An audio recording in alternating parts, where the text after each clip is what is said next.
Does that look weird? Does it look weird? No. That looks weird. Are you comfortable? No. Why aren't you comfortable? I hate my hair. It's stressing me out. Okay. Did you brush it today? No. You should go and get a colour. They might be able to squeeze that in inside half an hour. Hi everyone, it's Rob Timmings from ECT for Health. Welcome to the first episode of... What should we call this? I don't know. We should call it Chatting with Amy. No, we shouldn't. That's weird. What about like... Talking to the Princess? No. What about like... How's first year going? It's not really a title though. A student nurse's journey. Comment down below. A student nurse's journey. How about that? Or a nursing student's journey. Yeah, we could do that. We could do that. My name's Rob Timmings from ECT for Health. You guys know me, but you might not know the princess. This is Amy. Amy of the Roses. Hello. Princess Amy Rose the First. Some people say, why the first? I say, just in case. I don't get it, but okay. That's okay. So Amy started nursing and 4 weeks ago. When did you start? Beginning of February? Beginning of February? End of February. End of February. So yeah, probably coming up to about 4 weeks now. Oh, sorry. We should restart. Am I boring you? No.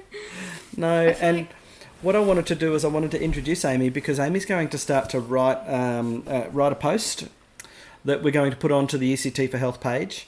And it's going to be a post from a first year nurse. It might have questions for you guys. It might have questions for other first year nurses. And we want it to be a really positive space for nursing students to be able to come and engage with ECT for Health. And, someone once said to me that a child is raised by the village. And I think we as a tribe of nurses, we're that village. And I think we need to raise up our nurses. Do you like that? Yeah, it's really nice. Well, that's how it is. So I think what we need to do is we need to really reach out to nursing students, particularly with the events that are happening in the world at the moment. There's a lot of uncertainty as we move into uncharted territory. Gosh, that's been an overused expression. I think our dog's about to sneeze. Maybe it's got dog virus. No. So I'd like to introduce Amy, and Amy, I want you to tell our listeners and our viewers. I want you to tell everybody. Why are you laughing? Because of the dog. Yeah, The dog's making funny noises. Better just check her pulse shortly. She's alright. She's alright. Tell everyone how your first month of nursing's been going. It's been going good. Really good. So start from scratch. So I'm just going to remove the dog while you're chatting. So tell us all about it.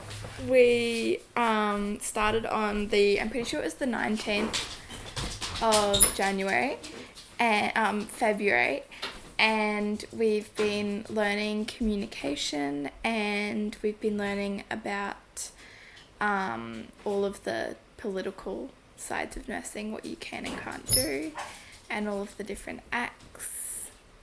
And is she okay? She's fine. Breathing? She's now outside. Happy? And she's breathing, so that's a good thing. Love that. Yeah. Okay, so what did I miss? We've been learning communication. Communication. And political side of nursing. And I came in and interrupted you. That's okay. Okay. Yeah. So tell me about communication. It's just how you talk to people, building rapport. Should we be sitting squarely? You should be sitting apart. Like 1.5 metres? How wide's our wide angle? It's pretty wide. Sorry, I'm boring you. And so we should be sitting squarely. What about eye contact? What did you learn about eye contact? Well, you should be making eye contact with people, but some cultures find it very offensive. So you've got to know about which cultures aren't offended by it. You've got to respect I have noticed people. sometimes when we're talking to people on the autistic spectrum, with some learning disabilities. Sometimes eye contact can be really, really difficult for some people as well. So it doesn't just have to be a cultural thing. Yeah, and also it makes some people really uncomfortable if you don't have that relationship with people. It'll make them very uncomfortable to make eye contact. So are you an eye contact talker? I am if I'm not sitting next to someone and I have to, Yep. I am, yeah. Yep. Yeah. Okay. Yeah.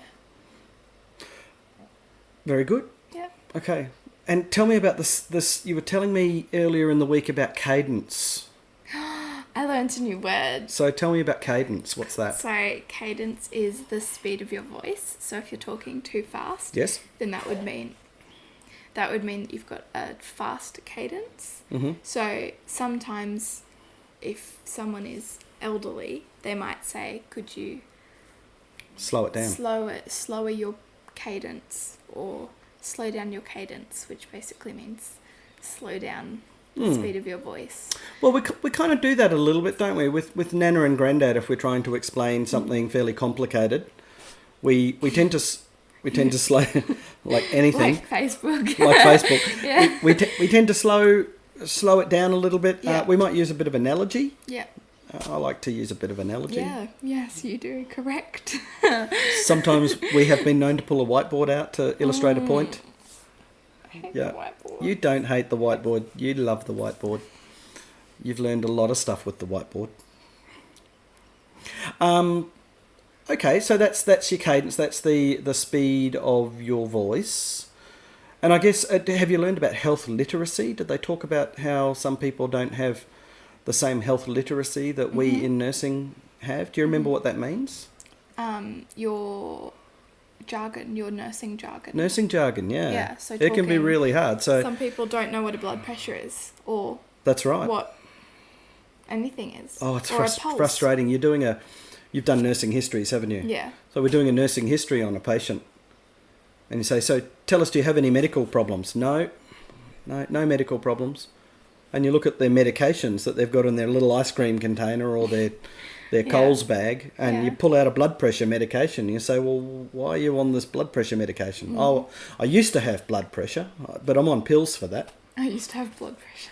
I used to be diabetic, but I'm on pills for that. Yeah, yeah. No, So it's there's this kinda idea sad, that though. some people believe that because they're now on a medication for something, that they no longer have the something. Yeah, yeah. So I guess you would say, do you have any history of medical conditions? Or Good. history of issues? One of the things I've learned is that you need to ask a question perhaps sometimes 2 or 3 different ways. Yeah. Repetition's a really good way to extract information from people. Yeah. It's also a good way for particularly adults to learn. I remember we were always teaching as well. So, so what else? What else did you cover? Are you doing Australian Indigenous studies as well? Yes. So we're learning about Indigenous communities and the different cultures within that. So how you might need to change the way you communicate with certain cultures in general, depending on what they believe in, their religion, their moral ethics.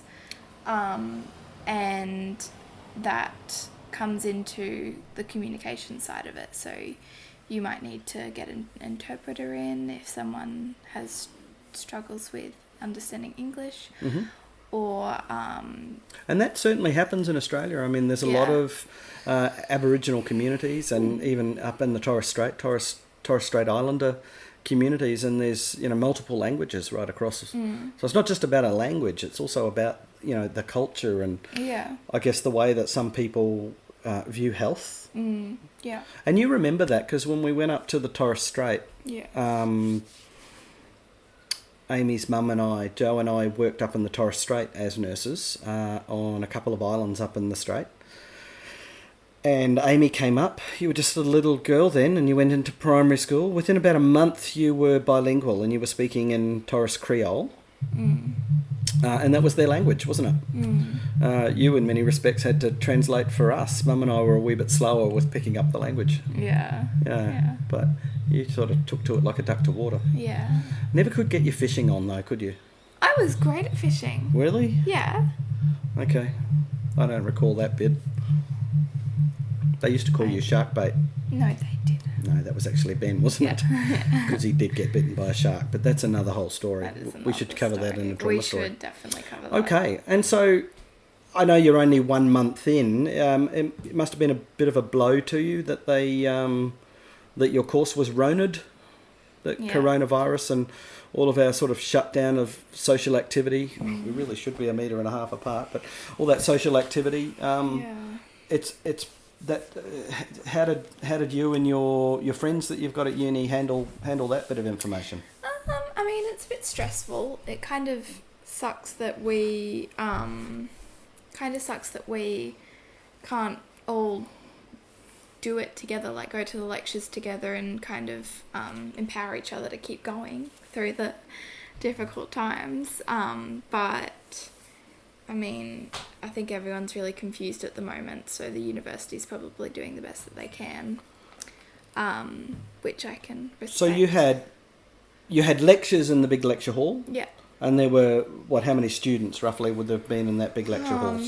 Probably the larger ones would have had at least 500.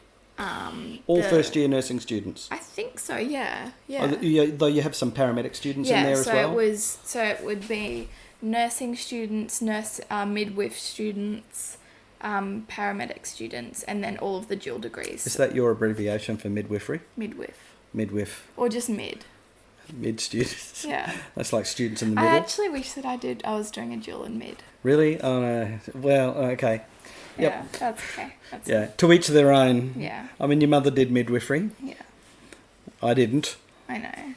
I did psych. I know. I don't think I could do psych. That would just mess with me. I could see you doing emergency. Actually, we need to watch a movie later. We'll get that. Anyways. Okay. Yeah. You could see cool. me doing what? I could see you doing emergency. Yeah. I want to do emergency. Yeah. I want to be. See how you feel in the next few months. No. Okay, so you've got a big lecture hall. Yeah. What about tutorials? How big are they? So our tutorials are probably about 25, 30, 35 students. Yep. And they're really fun, actually. I've got really good teachers for all of them. Mm-hmm. And that's a bit more interactive. You get to sort of in groups and talk and it's basically unpack concepts. And... It's like a mini lecture, kind of, but we get to do group work and we have a PowerPoint that we go through. Mm-hmm. And it's also good because we can... the teachers obviously are a bit more approachable, so if we've got any questions from the lecture, you can't really ask. Well, you can, but it's just a bit awkward in front of 500 people to ask. You've got to just wash that off. I mean, I go out in my classes where I have even small groups of nurses, and some just they feel embarrassed to ask a question because everyone else think they're dumb. But which is weird because you're like so approachable with questions. Oh, like you love questions. Like asking this Brian a question's like giving him a piece of a Tim Tam. It's the equivalent to giving you a Tim Tam. You're like, oh my god. Yes. Oh yeah, I mean Tim Tams are kind of right up there with questions. Questions are right up there with Tim Tams, but pretty sure Tim Tams come in on top of the. But you do love questions. Well, of course you do, because that's what you're there for. That's what a teacher is supposed to do. It makes you feel kind of like people are engaged in what you're actually teaching if they're asking questions. I get to the end of a day and I haven't had a single question. I think either these guys are really, really smart or they're really, really bored. One of the two. Yeah. But I can see when somebody asks a question, and I think you need to remember this as well. When you ask that question, there's a dozen other people in the room that go, thank God that question was asked. Yeah, no, because they wanted to know the same answer to the same question, but they didn't. Yeah. They felt too embarrassed to ask the question. They're looking for one champion in the room that's actually going to be a leader. Yeah, and ask the question. Yeah, see, I like to be the waiting on other people to ask the questions. Yeah, we'll have to beat that out. They're so big. The lecture rooms are so big. And what about the labs. The labs, yeah. Yeah, so we've got... so you've got some little scrubs you've got to wear? We've got our uniform. Yep. But we went and brought scrubs until my uniform came, which is really exciting. Dad's excited. We should do an episode in scrubs. We should. That would be cute as. And Mum should be here too. Yeah, we'll have to wait for Mum to come home. She's dialyzing people today. Yeah. Thing. She gets so excited still. My wife's only new to dialysis, but has been nursing for 30 years. And she still sends me a text at lunchtime and says, I got all my needles in. So that's kind of exciting. Yeah. I love that. Yeah. Her judge of whether it's been a good day at work is whether she got all of her needles in or not. Yeah. So I guess the patients must be happy about that too. Yeah. Oh my God, they're huge. So our labs, I think there'd be about 15, 20 people in our lab. And it's like a simulation room. So we've actually got a lot of beds. Our room's are really quite big. We've got a lot of beds. The mannequins are really cool. They're really expensive. They breathe, which is really creepy. We were in class They have one day. rise and fall of their chest? I think so. We haven't really had too much to do with them, but we were in class one day and one of them just started breathing and we were like, no. And somebody would have been speaking through a microphone? No, it's not like that actually. Oh, okay. Yeah, right. we don't have one of those like really, really fancy ones. But, Okay. Yeah. Can't have it all. No, we can't. But that's okay. And yeah, so it's quite Day nice. one, you were so nervous. I was so nervous. I was so stressed. Why were you so stressed? I felt so sick. Well, we had a tutorial first. So I'm at uni Wednesday, Thursday, Fridays, and well, I'm not anymore, but yeah. But And that's a full-time load, hey? Yeah. Yep. So a lot of people kind of spread it out during the week, but since we're not officially in Brisbane yet, I decided to We're condense transitioning from Toowoomba to Brisbane. Yeah. So basically my Wednesday classes are a tutorial that goes for an hour and then 2 2-hour lectures. So having a tutorial first up was kind of stressful because I knew that it would be more interactive and I knew that I couldn't just be another person in a huge room full of people, which kind of made me more nervous because I don't know, personally, I like to just be invisible for a bit until I find my feet. Yep. So, And you wouldn't let me come on your first day. no, it's a bit weird. I have come to your first day of I everything. know. And you wouldn't let me come to your first I know, day. I'm sorry. I'll let you come. I'm going one to come day. to your first day of clinical placement. Okay, great. Yep. Just to make sure they look after you. Yeah. They got to look after my baby girl. And they'll look after me. Yeah. Nurses aren't looked after. We've just got to go in with thorns on our head and just go for it. What makes you think that? Because I feel like nurses are very much like the backbone of the hospital. We kind of keep it, well, you guys kind of keep everything in line and you guys are like... I like that. You're being the ball. Yeah. Doctors are... maybe I shouldn't. Well, Okay, we're not going to diss anyone. No, I'm not dissing We're anyone. talking to nurses. We're among friends. And anything that obviously- you would say, providing it was Yeah. said with the right heart, Yeah. I don't think, that Yeah. it's going to pull a lot of hate. Obviously, doctors do an amazing job and they're very good at what they do. But I almost feel like nurses are the ones that provide most of the support, most of the empathy, most of the actually giving of themselves. I feel like they're using a lot of mental energy to put into their patients. Do you think we look after each other? I think in some cases you do. I think that you could more. Like, it could be more of a... I don't know. I feel like you do. I mean, I've never been in a hospital situation where I've really seen the relationships between nurses. Yeah, and I guess that's part of the indoctrination into the culture that is nursing. Yeah. I mean, you've learned a lot about the culture of Indigenous Australians, but Yeah. you're going to learn about the culture of nursing and just the culture of working and it differs from place to place to place. Yeah. You're probably a little bit too young to remember when we worked in one of those far southwest Queensland hospitals. Way out west, and you're probably a bit young to remember that. You were old enough to remember the Taurus. So the culture within the health centre and the cultures within those small rural hospitals is very different to the culture that you're going to see in private hospitals Yeah. versus the culture that you're going to see in public hospitals. But I think one of the things that we really notice, and particularly this is one of the benefits of social media, not just our page, but all of those social media nursing pages, is that if you read all the comments of all the pages, you actually see themes starting to emerge. And those themes are fairly similar. Nurses feel a sense of burnout and they Yeah. feel that perhaps really on the balance they could be looked after a little bit more by their colleagues. Although I do feel like, especially from all of the cruises that we've been on and sitting in those classes and meeting all of the nurses, hi to anyone that's been on a cruise before. Many of you have seen Amy grow up, hey? Yeah, we've been doing cruising for 5 years. I've never, I feel like all nurses have a really lovely community about them and have a really lovely personality. That's because our ECT for Health nurses are amazing. Yeah. They're amazing. Yeah. So... Anyway, we'll probably wrap this up, hey? Mm-hmm.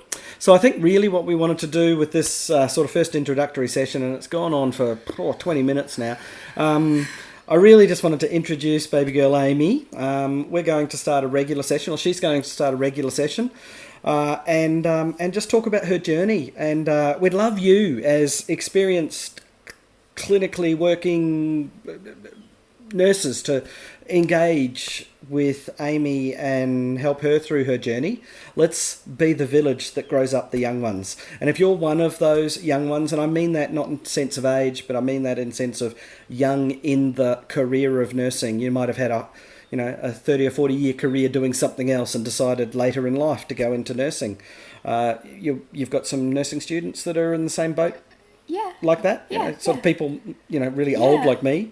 Oh, you're not that old. That are starting to do nursing. Yeah. No, I've actually and they've brought with them a whole wealth of knowledge, and they get out to the clinical placements, and they feel like they're being treated like they're an idiot because they're just a first year student or a first year nurse, and not all, but it happens. So we really want to welcome students to this forum, particularly to the page ECT for Health, to our courses when we're allowed to start running courses again, and absolutely to our online presence as we start to do some education in an online space. It was sure nice being able to introduce Amy to you. You know that teaching's a really, really big part of my life, but so's this one. So really, really proud that she's following in her mother and my footsteps. I wish Jo was here to see your first blog. Yeah, she'll be here next time. She'll be home. Yep. Okay, see you later, guys. Bye. See you next time.